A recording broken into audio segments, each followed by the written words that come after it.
Oh, oh, oh, oh, oh, oh, oh, oh, oh, oh, oh, oh. Welcome to Multiple O's, the spin-off podcast for The O Show. The O Show is hosted by Dr. Oriana Fox, the artist with a PhD in self-disclosure. You hopefully know the spiel by now. If you're interested in candid confessions, creativity, nonconformity, and mental health, you've come to the right place. This, my friends, is Season 2 of this podcast, which explores the crossover between working on the self and working to change the world.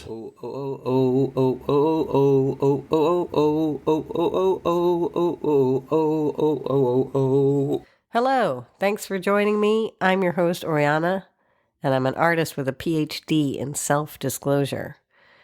This week, we have a brand new interview for you. I'm very excited about it. It's with the artist Karen McLean. She is originally from Trinidad, but she lives and works in the UK, here in the UK, in Birmingham. Her work researches and interrogates the legacies of colonialism. And as she'll explain in much more detail in the interview that follows, she employs the materials of her childhood. And the way she employs them become powerful metaphors for the topics she addresses, from the escalating murder rate in Trinidad to the resilience of enslaved women. I'm thrilled to share this interview with you, not only because I find her work fascinating, but also because she was included in the original series of interviews that took place in 2021 on Mimosa House Gallery's Instagram, which is where the other interviews of this season 2 of Multiple O's, were originally recorded. But unfortunately, Karen's interview was deleted, vanished due to technical difficulties with Instagram. Apparently it happens all the time, but I didn't know, so I didn't have a backup. So now we have produced this new interview a year later. To give you some more context for our discussion, I wanted to tell you more about the work she had on display at the time of the original interview at Block 336 Gallery in Brixton. I've taken these descriptions, although I've edited them significantly, from the press release. On view at Block 336 were two major installations by Karen McLean, Blue Power and Aren't I a Woman, bringing together 2 years' worth of work. The first display, Aren't I a Woman, created space for enslaved women, honoring their resilience and restoring the respect and humanity they were robbed of. Visually, it consisted of a corridor of hand-sewn Hessian sacks, featuring striking graphic depictions of the uterus repeated across its surface. Hessian sacks reference the trade of capital wares, but also acts as a metaphor for the womb and its commodification as a site of the production of children born into slavery. Enslaved women, using their knowledge of plants, would terminate pregnancies as a way of taking control of their own reproduction, preventing their unborn children from being born into slavery. In this way, the installation speaks of this radical act, as well as other everyday acts of resistance. The names of the enslaved women are stitched across the piece, with McLean reestablishing them with the prefix Miss, a term originally reserved for white women only. The images on the sacks were created by screen printing and branding, the branding utilized in particular as a way of accessing and reclaiming some of the violence and trauma that the work references. The second body of work, Blue Power, is a large installation referencing the folklore, superstition, and syncretic religious practices invoked in the Caribbean for the purposes of protection against evil. 80 wooden crosses are displayed in the midst of 12,000 origami boats, each one individually hand-folded. Each cross is filled with bars of blue power, a carbolic soap, and the work's namesake. This soap is commonly used in the Caribbean and it's believed to ward off bad omens. Behind the crosses hangs a painted depiction of a blue devil with gold leaf detailing. The space is illuminated with blue light. Hopefully those descriptions give you a better sense of what the exhibition consisted of and looked like, which will help to contextualize the discussion that follows. Enjoy. It's very nice to have you. Thanks for coming on the podcast. Thank you for having me. So my first question is, how does your work reflect your experiences growing up in the Caribbean? It reflects it in many ways, and in particular through the materials that I'm using. These are materials of my childhood and of my experiences growing up in the Caribbean that I have specifically chosen to perform. growing up in post-independence Trinidad, we went through many phases, as you can imagine. There was a significant amount of dismantling to do, during that time. During this time, we had major upheavals. Perhaps the most significant for me were the Black Power Revolution. So race and equality were always issues that were visceral. In my work, Blue Power, that work specifically deals with the legacy of poverty due to colonialism and the subcultures and behaviors that develop in the act of survival. So could you say a bit more about the materials? I know they're so central to your work. Could you say more about the blue soap, its significance, its use, and how you use it in your work? Yeah, so blue soap is really a carbolic soap. It's actually made in Jamaica and exported here, but I think it got to the Caribbean from here. I think it must have been actually exported from here initially, and it was used as a disinfectant soap, probably in the hospitals and so on, for washing hands.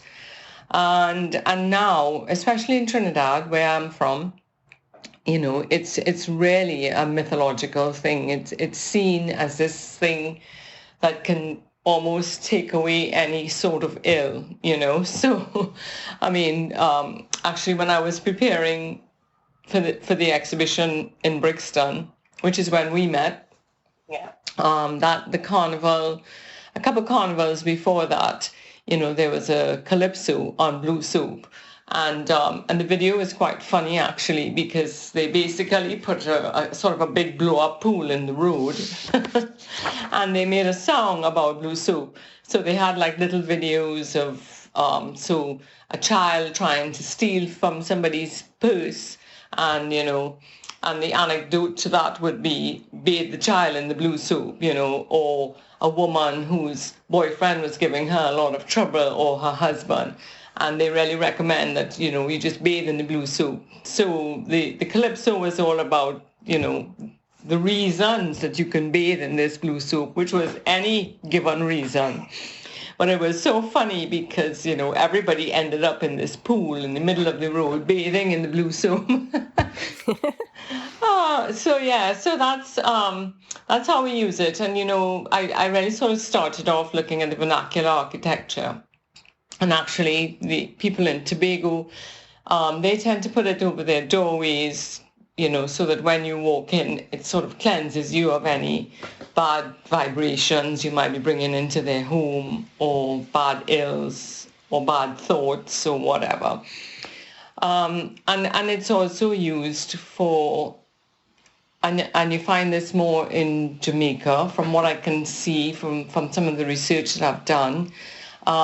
They also use it to, make themselves whiter, because, blue makes you whiter.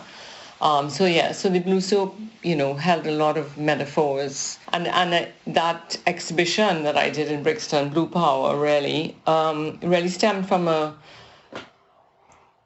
residency, a very short residency I did at Alice Yard in Trinidad.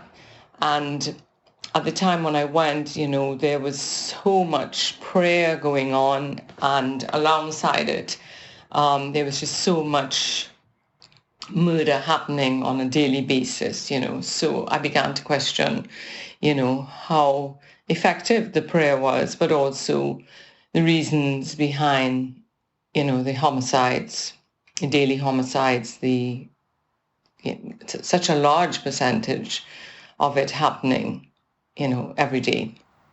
And what was the reason that you found? Yeah, well, I mean, it's really the legacy really is from colonialism. It's poverty. There's no other explanation for it.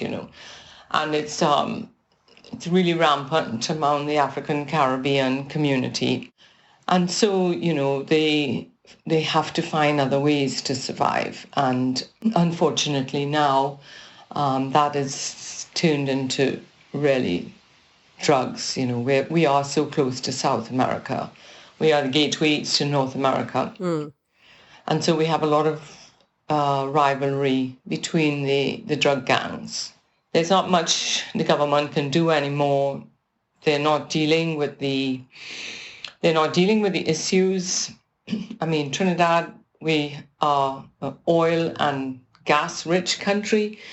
So there were times where the country was booming. And those were the times that we probably could have, pulled ourselves out of that poverty problem. We could probably have been a first world country by now if we really had proper governments in place. But unfortunately, that never happened. So to go back to the exhibition and the soap, so how does it, just to kind of, I don't know, paint a picture, I guess, a bit more of the exhibition and what it consists of. Could you just describe, I guess, for people who are maybe not familiar or didn't get to see the show a bit more? Yeah, so the crosses are made from plasterers' lats. So plasterers' lats are building material that is used in quite old houses. Like, for instance, I live pretty close to Stratford here in Birmingham. So if you go to Stratford-upon-Avon, there's a Shakespeare's house and there's a big hole in the wall. You can actually see how the wall it's constructed. So I was able to get my hands on some of those. So I wanted the lats to really sort of allude to this is a historically constructed legacy, in other words. So I used crosses. I made crosses, and the crosses with the lats, with the blue soaps, horizontal. So the cross is a very hybrid cross, but it's also it also alludes to the syncretic nature of all the different religious practices. So from slavery, the Africans weren't allowed actually to carry out their religious practices that they brought with them from Africa. So you found that what happened is that they did keep that culture within them and among themselves, for hundreds of years, actually. And a lot of the African religious practices actually survived. So once they were free and they were allowed to actually express themselves how they desired, they started to practice. The African religious practices came out, I should say. But by then, of course, they had, a lot of them had been Christianized and so on. And so right across the Caribbean, we have a lot of syncretic religious practices. So you would find that they may start, like for instance, in Trinidad, we have Obia, we have Yoruba, African religious practices, but a lot of them blended with the Christian. So Christianity may still be a part, but then from there, it evolves into something that is a lot more African with their drums and their African religious practices. So the cross really reflects that. It reflects the historicism of the and construction of the whole legacy of this poverty, and they are all placed in a sort of a memorial form, a memorial cemetery, or it's very similar to what you would see, in a war memorial, I should say. So they are specifically placed like that because what is going on between these drug gangs is really war, But I found that when I was in the Caribbean, it has just become a part of life, and it's almost got to the point where it's so banal, and I really wanted to raise that issue. I wanted to highlight that, look, we're losing like a whole generation of young Black men, and nobody's really talking about it. Nobody is trying to actually, let's find a solution for this. it's like the Blue Devil, that's hanging behind it, because the Blue Devil, he dances for you on a duvet morning, and he's so stink you don't want him to touch you, but you're supposed to pay him. So you rather pay him than touch the issues, and that's something that I really question in the work. Are we just willing to pay the devil and not deal with the issues?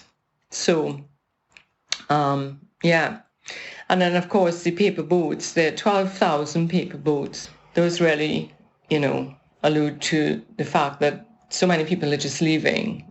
People are trying whichever way they can to get out, to find a better life. And that's not, and I mean, we can see that everywhere now, We can see these boats every day on our TV screens, It's now become, the refugee situation has now become such a huge problem that, that we need to deal with, really.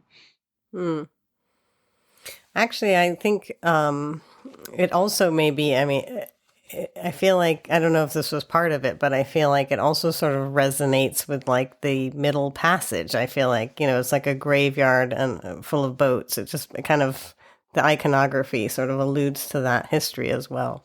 I don't know if that was a conscious thing. Yeah, because, boats are such a big part of that whole, history of bringing African people here. So, yes, it is that as well. It's also like the lighting, I think, is quite, it's very visually stunning, I think, with the blue light and, the kind of atmosphere it has. But also when you entered the exhibition, you walk through these curtains or string curtains. I don't know how to describe them. Beaded curtains, which have crosses on them. And it's interesting because I feel like there's like a simplicity in the materials and, but the painting of the Blue Devil has this kind of, is it gold leaf on it or something? Yeah, it's so precious and it's how do you see that working with with the what you were just talking about the story of it? Why did you make those choices with the painting to depict the Blue Devil in that way? Yeah, so the Blue Devil is really, it's really about good versus evil, isn't it? You know what I mean? You have the crosses on one side and then you have the devil on the other side. There's sort of, there's this tension between them and... it's almost like religious like a religious painting with the gold. So that's what I was thinking of, these old icons, and the icons are usually saints. But in this picture, the icon is a devil, and the blue is like lapis lazuli, there's this richness to it, and then the gold, because as much as there's a tension between good and evil, there's a tension as well with capitalism, and money.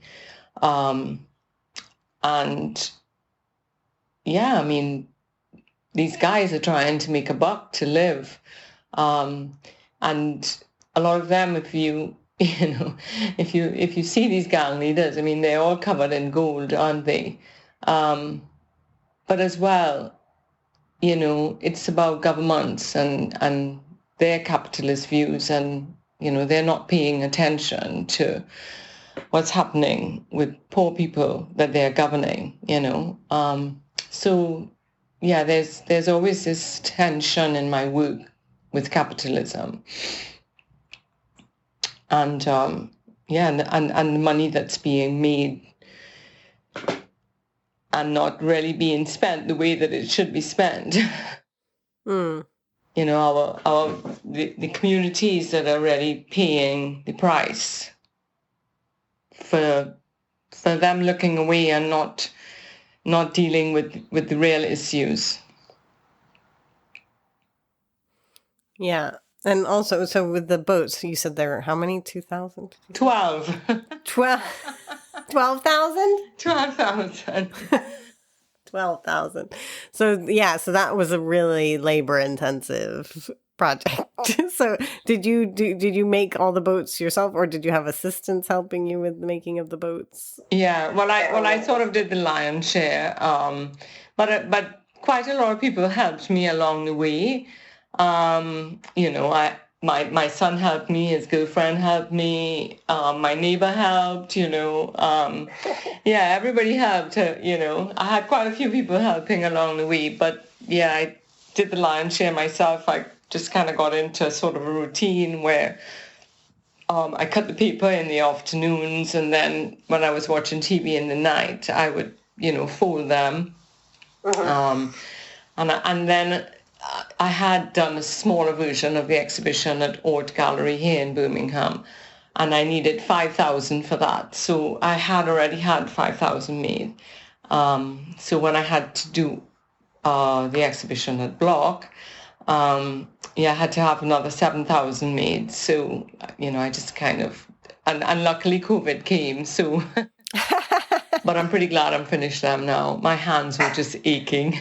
And well, speaking also of COVID, I remember we spoke about the kind of other resonance of the soap. Yeah, and also, it really showed up during COVID again, the inequalities, Yes. The people that were most affected were poor people and poor Black men, again.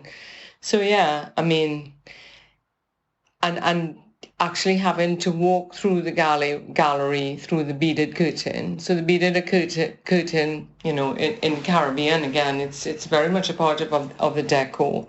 And people use it to separate rooms and so on, especially if you're living in a very small environment. And so I actually cast each bead out of soap, out of blue soap. So each bead is also handmade, and so you had to literally walk through that before you actually came into the gallery, because you had to leave your bad vibes behind, as well as cleanse yourself. Yeah. And also, I remember you told that story about how your previous show with the sugar houses had this extra resonance. I don't know if you want to speak about that again, because of the Grenfell Towers. Yes, exactly. Yeah, so that week when we were installing the sugar houses, Grenfell Towers actually burned down, and people just brought that with them into the gallery. From the time they came in, they were actually sort of seeing like burnt sugar, and of course the sugar was just dripping all over the floor. So yeah, it's such art is so subjective, and people just bring their own experiences with them. But that experience was so visceral at the time.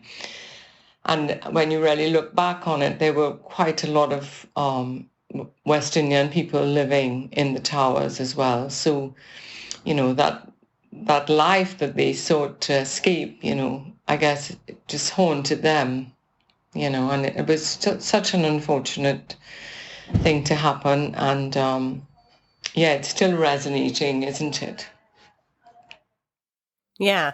So, and also that show with could you say more about what your intentions were? Because obviously the Grenfell was a tragic simultaneous event. It wasn't what was going into it. So I just wondered if you could say more about, those sugar houses and the ideas and premise of that. So I had been looking at the vernacular architecture. One of the things that really is on my mind when I think of those small houses. I mean, we grew up with those tiny little houses around us all the time, and some people really do such fantastic jobs with them. They copy the old colonial style, and they put like lattice work on them, and they look really cute and gingerbready, and and if you look, as I look back, when I became an artist here, and I look back at the old houses, people paint them in this sort of utopian way, and most people paint them, and I wanted to do something really different. I wanted to interrogate them, and I wanted to put out there that these houses are not just pretty houses, and also if you talk to people who live in these houses, it's really, really a hard life. It's not an easy life. So, when you're painting them in all these pretty colors and tourists are coming and buying them, or people are buying them to put in their house, is anybody really dealing with the issue of why, when you look out your window, your landscape is just so many of these poor little houses, and people having to live in them with no water, no electricity.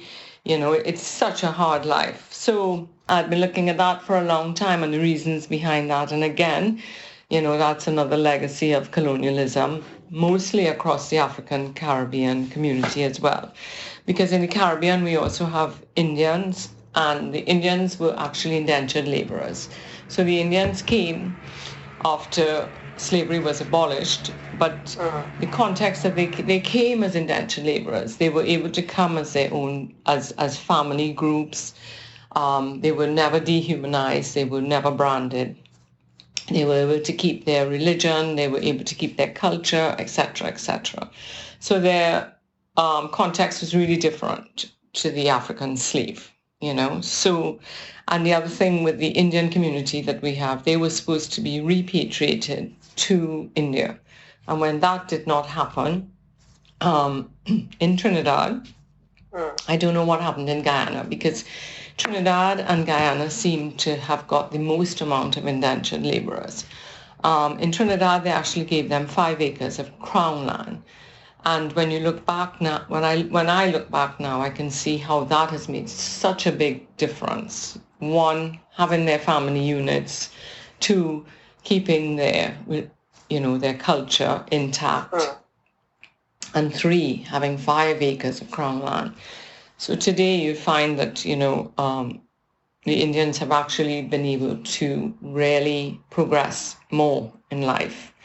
And so these little huts are mostly occupied by African Caribbeans. And I got really interested in the Chattel House, which was always the house of slaves on Barbados. And to date, they still exist in Barbados. So there are still many of the original ones, which I was able to photograph when I went back to Barbados many, many years ago. My friend who actually lives in Barbados and knew where most of them were, they were able to take me around and I was able to photograph them. And then I started doing some deep research and actually did this for my master's at Goldsmiths about them. And it turns out that the Chattel House has always been made by the slave. And it's always been made the way that it is still made. It really is the metaphor for all of the experiences and inequalities that Black people have experienced since they ended up on that island of Barbados. So there's a fabulous book written called Chattel House Blues, and it's written by Dr. Beckers, Hilary Beckers. And, he really goes through the whole thing of the Chattel House. And it turns out that the main reason why people are really still living them, it's really a land issue. So the entire island of Barbados was actually inhabited by people seeking to colonize it from England, Scotland, and some Irish, but mostly English. And the whole of the island became plantation fields, sugar plantation fields. And so land, even though the slaves lived on the plantations in these little chattel houses.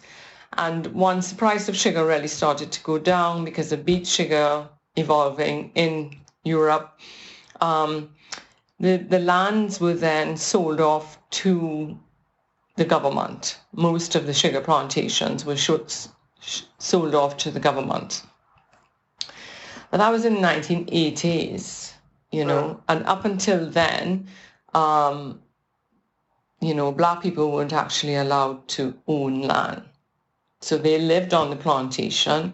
When slavery was abolished in 1834, the plantation owner would give them what was called rabland, which was a piece of land at the end of the plantation or on the periphery. That wasn't really good land. Nothing could really grow on it. It had no water. It had no electricity. So it was basically, and it's a chattel house. So a chattel house is also a movable house. So they would move it. So on a plantation, it would be in the center of the plantation. So they had to pick it up, put it on a truck, and move it to the edge of the plantation. And there they lived until the government of Barbados actually started to buy back these plantations, and until then they had something called a tenancy, and yeah, they were allowed in 1980 to start buying the land that house was actually on.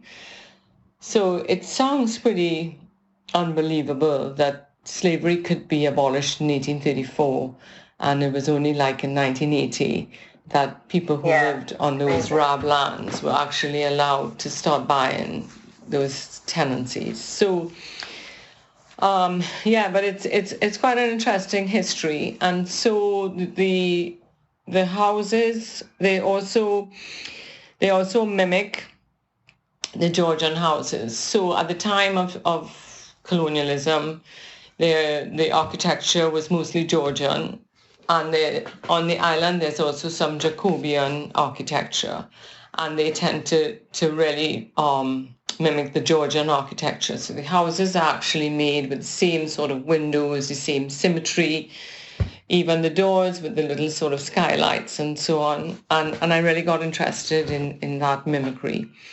So I read a lot of Homi Bhabha's work, and he describes how colonialism is really achieved through, they wanted to create a recognizable other, that was almost the same but not quite, and so each house starts off like a little Georgian house, and over time I have to make them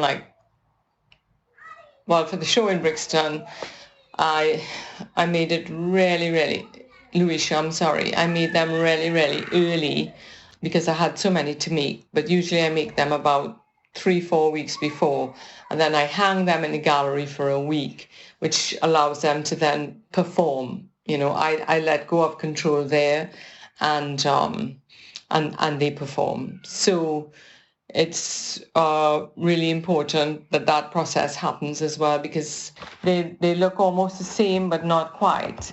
And for that to happen, the slippage is necessary.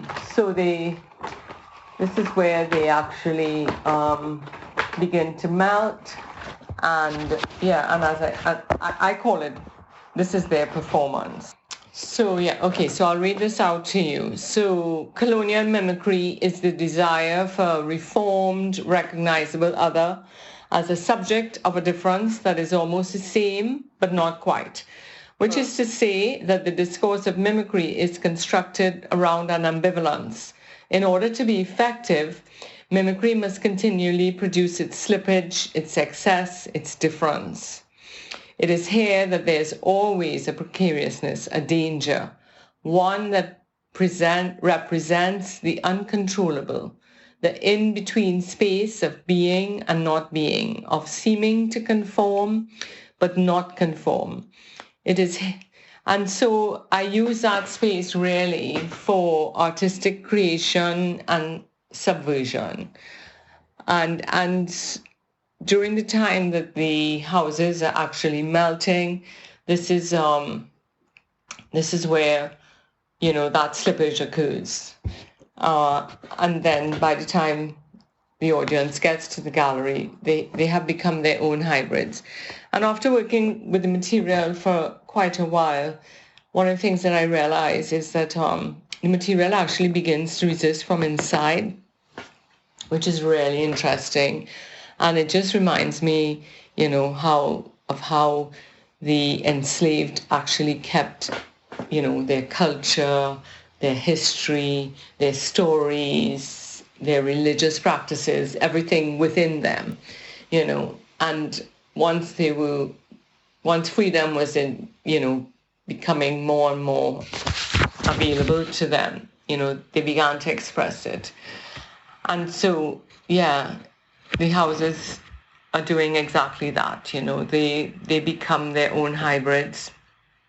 They are actually resisting from inside, and each one actually does something completely different. And I just find that is so interesting in the work, that each house almost becomes its own personality. When I never forget the first time when I went back to Goldsmiths to the gallery, I was like, oh my God, you guys have been such great children.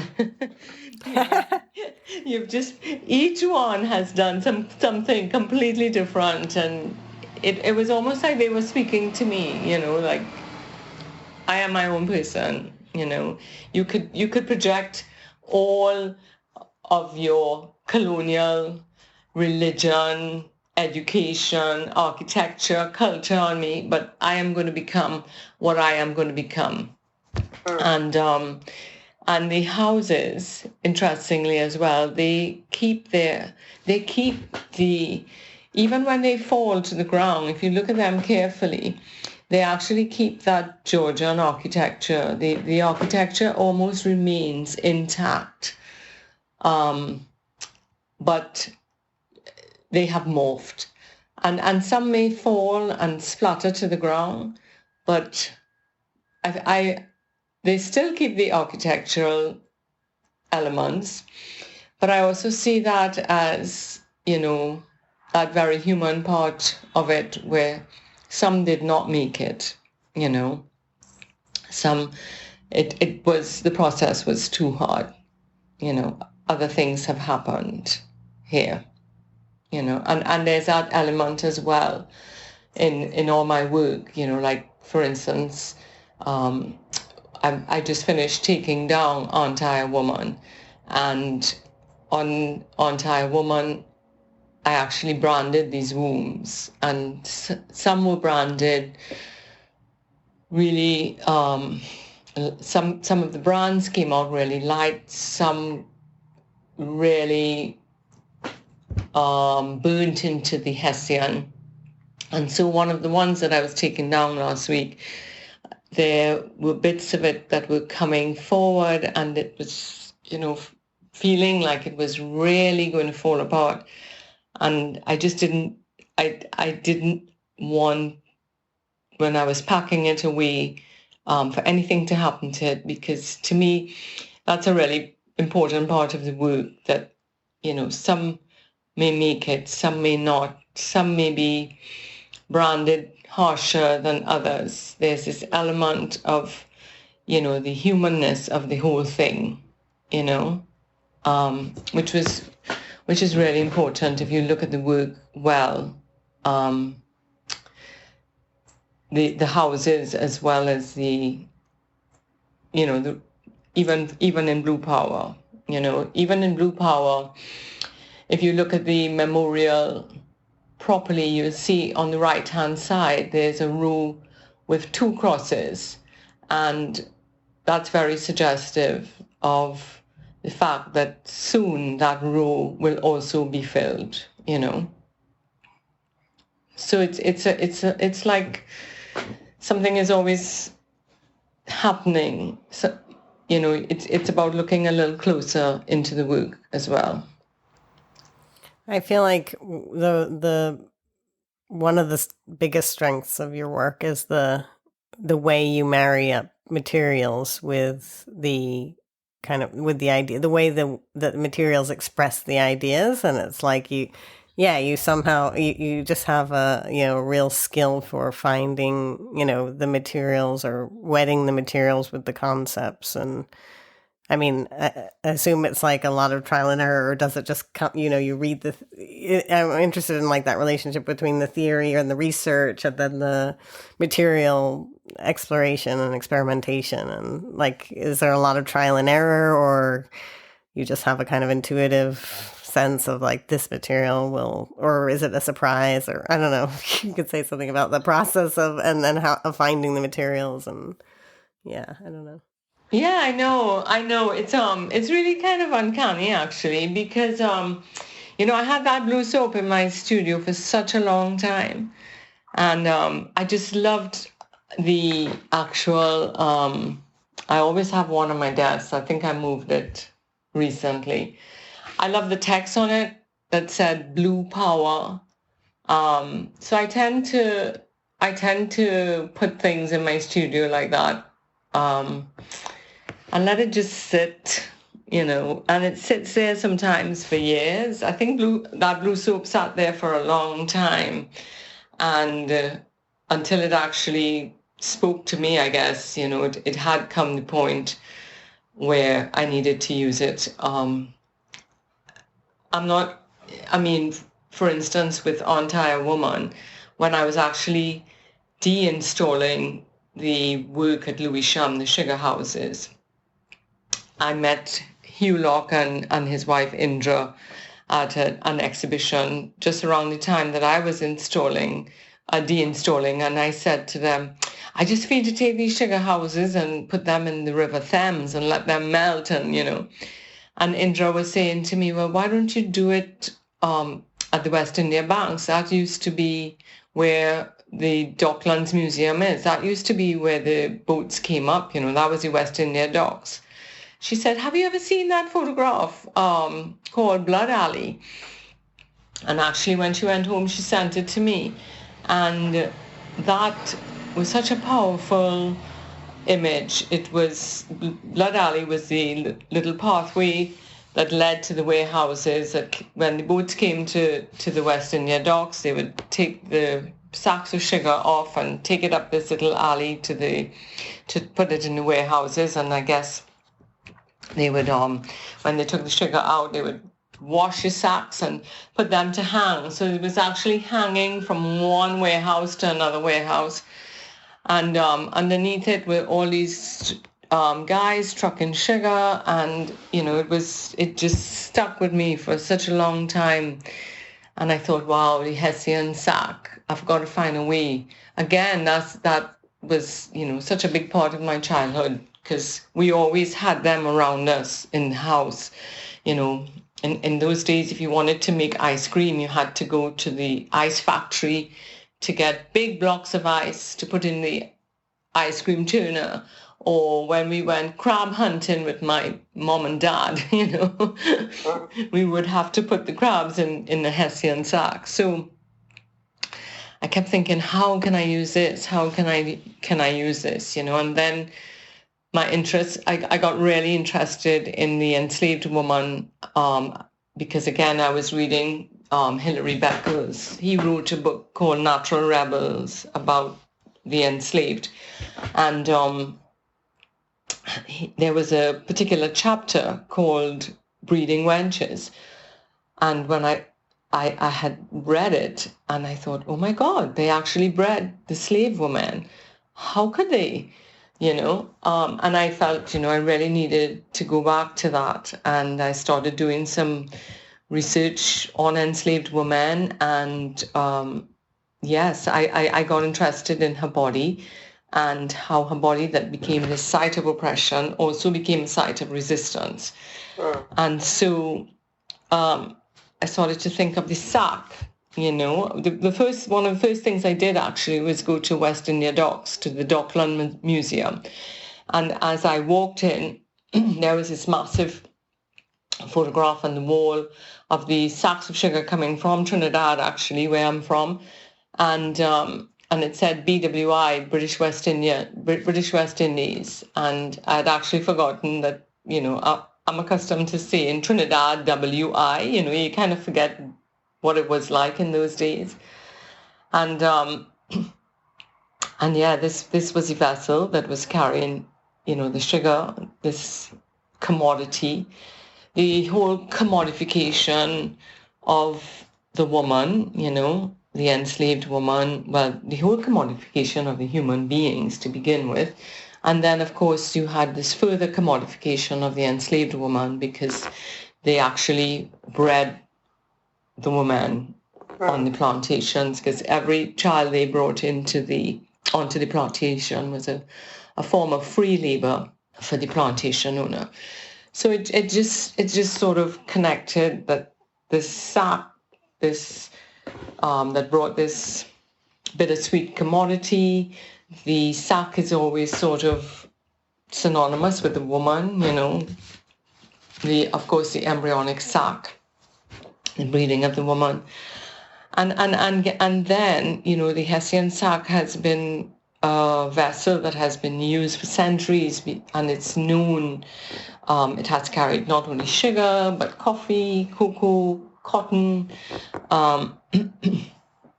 and it's known for its strength and its durability. And when you halfway through the research for On-Time Woman, I realized that these women were really, really such strong, resilient women, that the sack was going to be the perfect metaphor.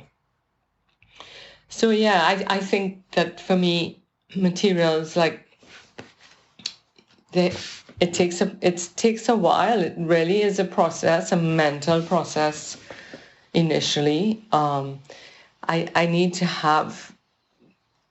sometimes have the material around me for a while to let it speak to me.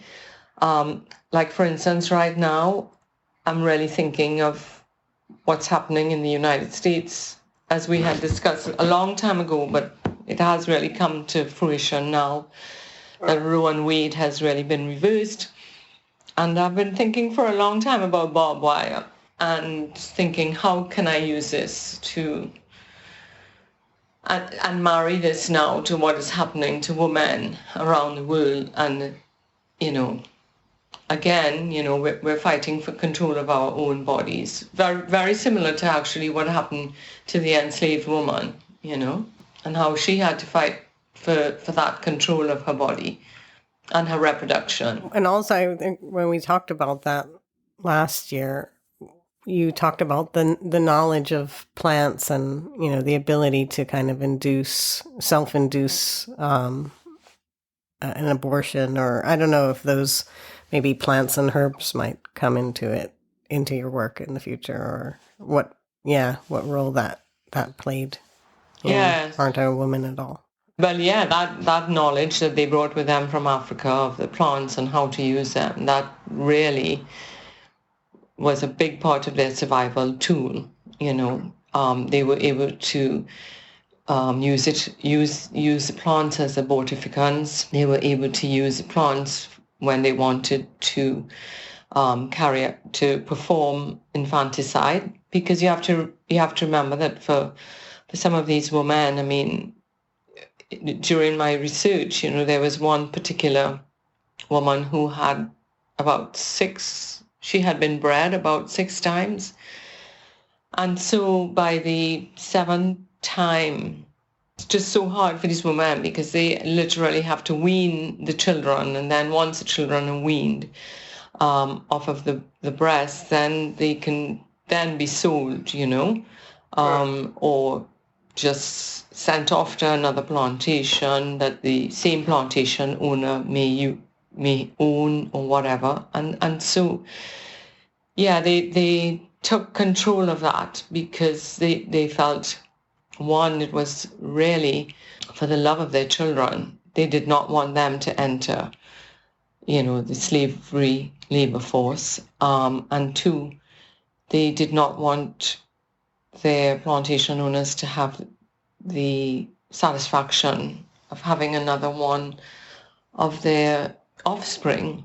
And so they were able to take control of that part of their, reproduction when they really needed to. They also used the plants when they had enough. They sometimes aborted their children. But it's really interesting, because if you look at the statistics, before emancipation, there's definitely a drop in reproduction for enslaved women. When they realized that they were going to be freed and so on, once again, you can see the the statistics going up. They started to give themselves permission to have children again. So it really shows that they were really very much in control of what they were doing once given that choice. And I think that definitely the flowers and the plants, actually, it was part of what we wanted to do at the New Art Gallery in Warsaw. We didn't actually get a chance to do it, but it's definitely there. I'm still growing some of the plants in my garden, which is quite interesting. I've got a pennyroyal in my garden, and it's an interesting plant because it's one of those plants where when you brush aside it smells really powerfully. So yeah, I don't know, I'm just playing with it and leaving it there for some time. Yeah. Also I know, as with the boats, the repetitive action of making the boats, you also have spoken about the repetitive action of branding the sacks. Could you talk a bit more about that act of branding? Yeah, well, I guess it's, for me, everything comes out of the research. And a lot of times, before I start an exhibition or a project, I'm usually doing a bit of research way before. And then during the time that I'm actually making the work, I'm still carrying on with the research. So it depends on what comes out of the research. So I really started, I also have a branding tool that says DY because slavery was actually started by the Duke of York in the 1600s. And he had the Royal African Company, and so his brand was DY. So it's a pretty small one, but yeah, it's what would have gone on the left hand or the right hand shoulder or the back. And I never forget the first time I got the ironmonger to actually make it for me and pick it up. It was one of those things that really sort of, hits you for six, as we say. And putting it in the fire, and then putting it onto something. And even though that thing is not human being, it really is quite an emotional journey. So when it came now to actually doing the wombs, I knew it was going to be pretty hard. But as much as you want to tell a story, and you don't really want to make it too, how should I say, make it into something that is really kind of, what's the word? I can't find the word. Shocking or? Yeah, too shocking. Yeah, without making it too shocking, but you don't want to take the violence out of it. And the violence of enslavement was really such a big part of the whole journey. So I had to find a way now to really do it, and not make it not too harsh. So I did the branding, or in Van den Broek and myself are quite close, and he has an allotment, so I needed an open space, and so I did it down at Vanley's allotment. We did a big fire and started doing the branding. So that was a process in itself. And of course, we had to do it many times over. Well, I had to do it many times over to get it right. Because the Hessian is actually quite resilient, even to the branding, So that was interesting. If we didn't get the branding tool hot enough, it didn't burn it, very, very darkly. But but I think it works in a lot of ways because, like I said to you before, some of the branding is very light, some is very burnt, some are more burnt than others, and as the process continued, I was actually able to screen print on one side with gold, and again alluding to the whole capitalist venture of enslavement and the breeding of the enslaved woman.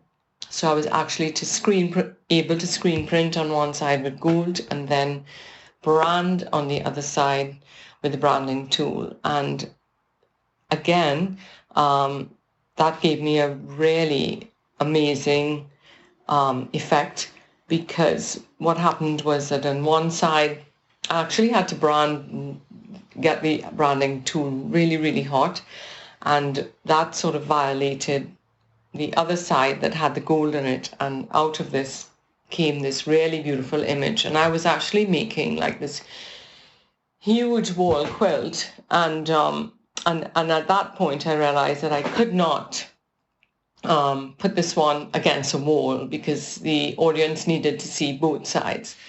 And again, the material was almost saying to me, you're throwing everything at me, but I am going to, I'm going to be resilient. I am going to come out of this. And the pieces came out so beautiful. It was almost like, like I was saying to somebody, this is our Caribbean woman, these are our Caribbean women, they're strong, they're beautiful, and I wanted to actually, beautify these pieces even more and imbue them more with value by using the cowrie shells, which are a sign of femininity, and gold-plated beads. So the pieces are really imbued with value, and they really are beautiful once hung in the gallery. Yeah, it really speaks to the emphasis on resilience and endurance. I kind of want to just go back to the Roe v. Wade thing and just remark actually how you were so clued up. And I don't know, I mean, obviously we don't have the recording, but I'm sure I was like, really? Do you think that will really happen? Like in disbelief. And now here we are and it's happened. And I knew it was going to happen. Yeah, it's really sad, isn't it? Yeah, it's terrible. And it will, of course, affect people who are impoverished, far more than other groups. So the most disadvantaged people will be all the more disadvantaged and all the more impoverished because of this. It's very upsetting. So so that's what you're thinking of making something in your next body of work? Exactly. So I've actually been doing some research already on the fallout, actually. And yes, as you were saying, this law would really see people of color and marginalized communities most affected. And the women who, from what I can see, will be most affected are young women of color, poor women, and particularly those living in the urban areas in the Deep South and the Midwest. And it's really mind-boggling to think about, but this could increase Black maternal deaths by about 33% from what I have read. Black women are already 3 to 4 times more likely to die giving birth compared to white women. And the statistics are really disturbing. And it will also criminalize women. Yeah, exactly. So that's another thing, because another critical effect will be that in certain states it will become a felony. Yeah. And already many states have banned all abortions, regardless of how soon into pregnancy they are, and classify performing the procedure as a felony punishable by prison time. So, this could really be disastrous for women of color and underprivileged people. And to think that, women could now end up going to prison due to the fact that they cannot afford to have a baby or for health reasons, and also the prison terms range from a year to life. So in Texas, for instance, abortion is classified as a second-degree felony punishable by 2 to 20 years in prison. And on a first-degree felony, if the fetus dies, that carries a prison sentence of anywhere between 5 years and life. So I don't actually buy the whole pro-life thing, and I'm kind of wondering, is this another white supremacist sort of scheme? Or is there a new body of work surfacing? I already know what I want to do. Whether or not it will be possible is another story, but it will definitely have to do with the woman and her body, and of course, because it's barbed wire, you're not going to be able to get close to it. So